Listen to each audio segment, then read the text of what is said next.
ठीक है बच्चों, यहाँ पे एक बार तुरंत फास्ट रिकैप करते हैं। यहाँ पे सबसे पहले मैंने क्या बोला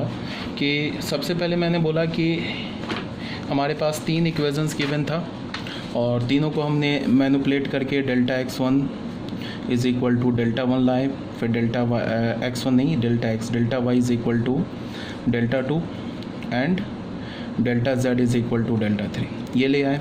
उसके बाद मैंने क्या बोला, केस 1 मैंने लिया था कि if delta is not equal to 0, इस केस में क्या था, यूनिक सॉल्यूशन था। इस केस में क्या था, यूनिक सॉल्यूशन कंसिस्टेंट था।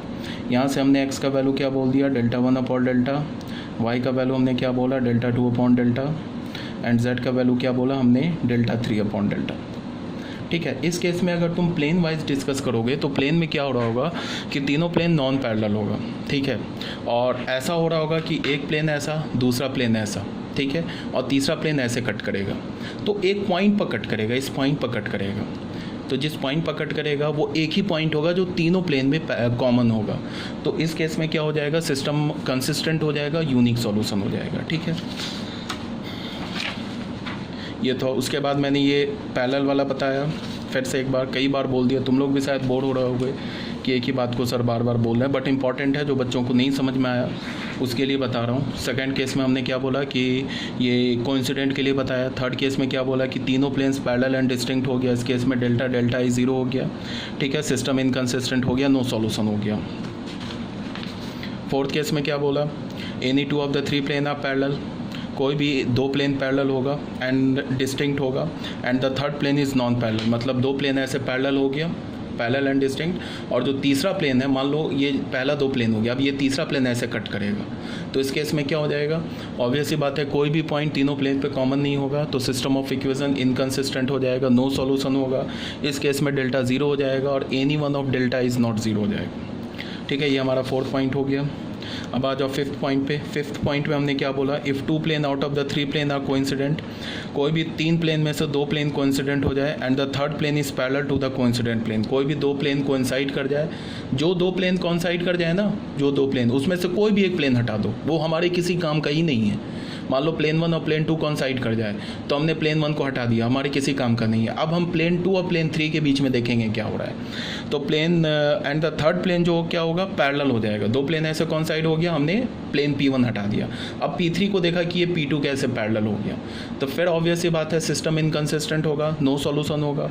इस केस में भी डेल्टा और डेल्टा ही 0 हो जाएगा। ठीक है, था हमारा 5th केस।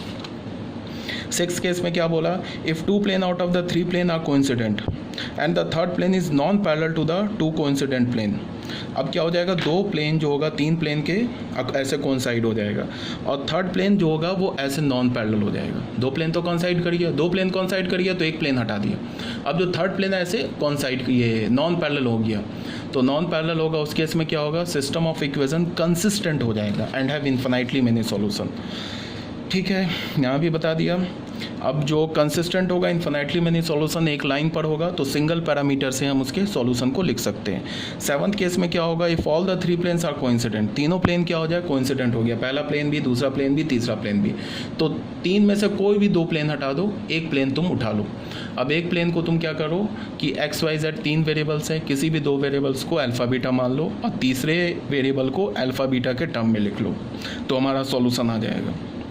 इस केस में जो हमारे पास कितने पैरामीटर्स होंगे, 2 पैरामीटर्स होंगे। क्यों होंगे, बिकॉज जो सॉल्यूशन आ रहा है वो प्लेन पर आ रहा है। ठीक है, इसके बाद हमने बताया कोएक्सियल प्लेन। कोएक्सियल प्लेन में मैंने क्या बोला कि तीनों प्लेन से एक लाइन ऑफ इंटरसेक्शन से पास करेंगे। इस केस में डेल्टा और डेल्टा ई सब 0 हो जाएगा, सिस्टम ऑफ इक्वेशन कंसिस्टेंट होगा, infinitely many solution single parameter में होगा, क्योंकि इन्फिनाइटली मैनी सॉल्यूशन लाई कर रहा है।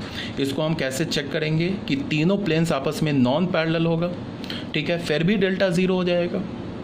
अगर तीनों प्लेन्स आपस में नॉन पैरेलल हो जाए, फिर भी डेल्टा 0 हो जाए, तो फिर तुम क्या बोलोगे कि 2 पॉसिबिलिटी हो सकती है। अगर तीनों प्लेन नॉन पैरेलल हो जाए और फिर भी डेल्टा 0 हो जाए, तो 2 पॉसिबिलिटी हो सकती है। पहली पॉसिबिलिटी क्या, कि तीनों प्लेन एक लाइन से पास कर रहा हो। ठीक है, दूसरी पॉसिबिलिटी क्या, कि कोई भी 2 प्लेन एक लाइन पे इंटरसेक्ट कर रहा हो और तीसरा प्लेन उस लाइन के पैरेलल हो जाए। तो इसको हम कैसे डिफ्रेंशिएट करेंगे कि कौन सी पॉसिबिलिटी है, उसके लिए मैंने ये बताया कि अगर d3 lambda times d1 plus mu times d2 के इक्वल हो जाए, तो ये हमारा कोएक्सियल प्लेन हो जाएगा। ठीक है। कोएक्सियल प्लेन का मतलब तीनों प्लेन लाइन ऑफ इंटरसेक्शन से पास करेगा। इसमें भी डेल्टा 1, डेल्टा 2, डेल्टा 3 सब जीरो हो जाएगा और सिस्टम कंसिस्टेंट हो जाएगा। सिंगल पैरामीटर में हमें इन्फिनाइट सॉल्यूशन मिल जाएगा। फिर मैंने क्या बताया 9th केस में कि सारे प्लेन जो होंगे, तीनों प्लेन वो नॉन पैरेलल होंगे, ठीक है। डेल्टा 0 होगा तो होगा क्या कि कोई भी दो प्लेन के लाइन ऑफ इंटरसेक्शन से तीसरा प्लेन पास कर रहा होगा। इसको हम कैसे डिफ्रेंशिएट करेंगे? इस केस में हमने क्या बोला कि जो कांस्टेंट टर्म होगा ना थर्ड प्लेन का, वो पहले दो प्लेन के लैम्डा टाइम्स या बीटा गामा टाइम्स नहीं होगा। तो हम लोग समझ जाएंगे कि ये वाली पॉसिबिलिटी चल रही है। तो इस केस में क्या होगा, सिस्टम ऑफ इक्वेशन इनकंसिस्टेंट होगा एंड हैव नो सॉल्यूशन होगा। बहुत हो गया, ठीक है। अब बच्चों आ जाओ क्वेश्चन नंबर 2 पे। क्वेश्चन नंबर 1 ऑलरेडी करा रखा है मैंने, ये क्वेश्चन नंबर 2 है, इसको ज़रा ध्यान से देखो। Determine the value of lambda for which the following system of equations fail to have a unique solution. क्या बोला है कि लैम्डा का वैल्यू बताओ कि जिसमें ये जो तीनों इक्वेशन है ना फेल कर जाए यूनिक सॉल्यूशन देने में, तब लैम्डा का वैल्यू बताओ क्या होगा। ये पहला इक्वेशन, दूसरा इक्वेशन और तीसरा इक्वेशन ये यूनिक सॉल्यूशन ना हो, तब बताओ लैम्डा का क्या वैल्यू होगा। तो हमें पता है कि यूनिक सॉल्यूशन के लिए एक ही पॉसिबिलिटी है, delta is not equal to 0। अब अगर मैं डेल्टा मैंने 0 कर दिया, ठीक है। अब आगे क्या बोला है, does it have any solution for this value of lambda. इसका क्या मतलब है कि पहले तुमसे क्वेश्चन बोल रहा है कि ये जो तीन इक्वेशंस गिवन है ना, ये तीनों इक्वेशन यूनिक सॉल्यूशन नहीं दे, इसके लिए डेल्टा बोल रहा हूँ, लैम्डा का क्या वैल्यू होगा। तो यूनिक सॉल्यूशन के लिए तो एक ही केस है, डी नॉट इक्वल टू 0 या delta is not equal to 0, ठीक है। अब अगर हमने क्या किया, डेल्टा को 0 करके लैम्डा का वैल्यू निकाल लिया, तो अब मैंने क्या बोला कि अगर लैम्डा -7/2 के इक्वल है तब तो ये डेल्टा 0 हो गया। तो अगर ये लैम्डा -7/2 के इक्वल है तो क्या हो गया, डेल्टा 0 हो गया।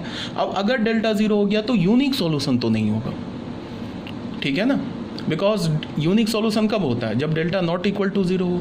तो अगर लैम्डा का वैल्यू -7/2 होगा तब तो हम गारंटी के साथ बोलेंगे कि यूनिक सॉल्यूशन तो नहीं होगा। क्यों नहीं होगा, बिकॉज डेल्टा हमारा 0 हो गया, ठीक है।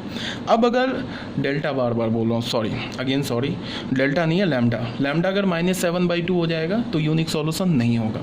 अब अगर लैम्डा का वैल्यू मैंने -7/2 ले लिया तो फिर दो पॉसिबिलिटी हो सकती है कि यहाँ पे लैम्डा का वैल्यू मैंने -7/2 रखा, तो ये जो तीन इक्वेशंस आएगा ना, जो कांस्टेंट के टर्म में आएगा तीन इक्वेशन, ये कंसिस्टेंट भी हो सकता है हैविंग नो सॉल्यूशन, और कंसिस्टेंट भी हो सकता है हैविंग इन्फिनाइटली मेनी सॉल्यूशन, और इनकंसिस्टेंट भी हो सकता है हैविंग नो सॉल्यूशन।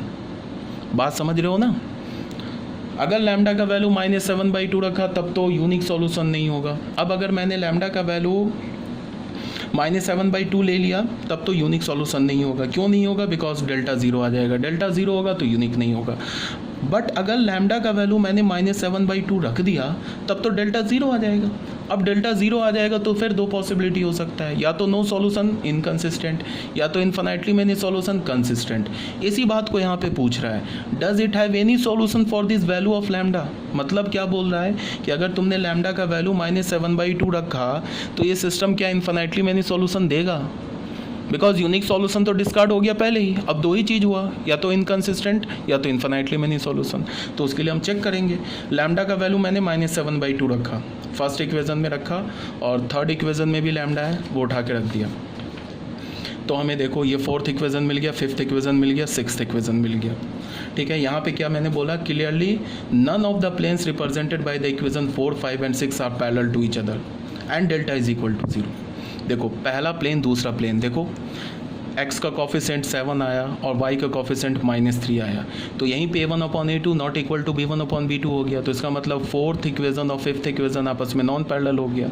अब सिक्स्थ इक्वेशन, इसको देख लो, 1/2 आया x का कॉफिशेंट और 1/7 आया x का कॉफिशेंट, और यहाँ से क्या आया, फिफ्थ और सिक्स से 1 आया y का कॉफिशेंट। तो ये फिफ्थ और सिक्स भी नॉन पैरेलल है। इसका मतलब 4, 5th एंड 6 नॉन पैरेलल है, फिर भी डेल्टा 0 है।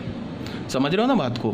Fourth plane, fifth plane and sixth plane non parallel है, फिर भी डेल्टा 0 है, ठीक है। इसका मतलब फिर दो पॉसिबिलिटी हो सकती है, या तो कोएक्सियल प्लेन होंगे ठीक है, मतलब कोएक्सियल बोलने का मतलब ये जो फोर्थ प्लेन, फिफ्थ प्लेन और सिक्स प्लेन एक लाइन से पास करेंगे, या तो ऐसा होगा कि किसी भी दो प्लेन, फोर्थ फिफ्थ सिक्स के किसी भी दो प्लेन के लाइन ऑफ इंटरसेक्शन से तीसरा प्लेन पैरेलल हो जाएगा। अगर fourth fifth six coaxial plane है तब तो इन्फिनाइटली मेनी सॉल्यूशन होगा, और अगर किसी भी दो प्लेन के लाइन ऑफ इंटरसेक्शन से तीसरा प्लेन पास कर जाए, तीसरा प्लेन उस लाइन ऑफ इंटरसेक्शन के पैरेलल हो जाए, तो फिर क्या हो जाएगा, inconsistent and have no solution. Check कैसे करेंगे वो ऑलरेडी मैंने बता रखा है। डेल्टा ज़ीरो है और यहाँ पे ये तीनों प्लेन नॉन पैरेलल है, तो यहाँ पे मैंने क्या बोला, या तो कोएक्सियल प्लेन होगा उसके लिए ये कंडीशन चेक कर लेंगे, या तो नॉन कोएक्सियल प्लेन होगा उसके लिए कंडीशन चेक कर लेंगे। ठीक है, अगर ऐसा हो गया तो infinitely many solution in one parameter consistent हो जाएगा, अगर ऐसा हो गया तो inconsistent and have no solution. ठीक है, तो यहाँ पे हमने शुरू कर दिया यहाँ पे करना। सबसे पहले हमने क्या किया, यहाँ पे हमने क्या किया कि इस फोर्थ और फिफ्थ को ना, ठीक है, यहाँ पे हमने फोर्थ इक्वेशन को लैम्डा से मल्टीप्लाई किया और फिफ्थ इक्वेशन को हमने, हमारा फिफ्थ इक्वेशन क्या है, ठीक है, फोर्थ इक्वेशन को हमने क्या किया, लैम्डा से मल्टीप्लाई किया, फिफ्थ इक्वेशन को हमने म्यू से मल्टीप्लाई किया और सिक्स्थ इक्वेशन के कोफिशिएंट से इक्वेट कर दिया। मतलब कि हमने क्या किया कि फोर्थ को लैम्डा से मल्टीप्लाई किया, फिफ्थ को म्यू से मल्टीप्लाई किया और सिक्स्थ प्लेन के से इक्वेट कर दिया। तो यहाँ से इक्वेट करने के बाद क्या होगा, अगर तुम इसको लैम्डा से मल्टीप्लाई करोगे और उसके बाद एक्स का कोफिशिएंट इक्वेट करोगे, फोर्थ को लैम्डा से, फिफ्थ को म्यू से और एक्स के कोफिशिएंट को इक्वेट करोगे, तो हमें क्या मिल जाएगा, हमें मिल जाएगा, पहला इक्वेशन क्या होगा, lambda 7 lambda plus mu is equal to 7। देख लो इसको हो जाएगा ना यहाँ से 7 lambda plus mu is equal to 7, और फिर क्या हो गया हमारे पास -6 lambda plus 2 mu is equal to 2 आ गया। तो इस दो इक्वेशन को तुम यूज़ करके क्या करोगे, लैम्डा और म्यू का वैल्यू निकाल लो।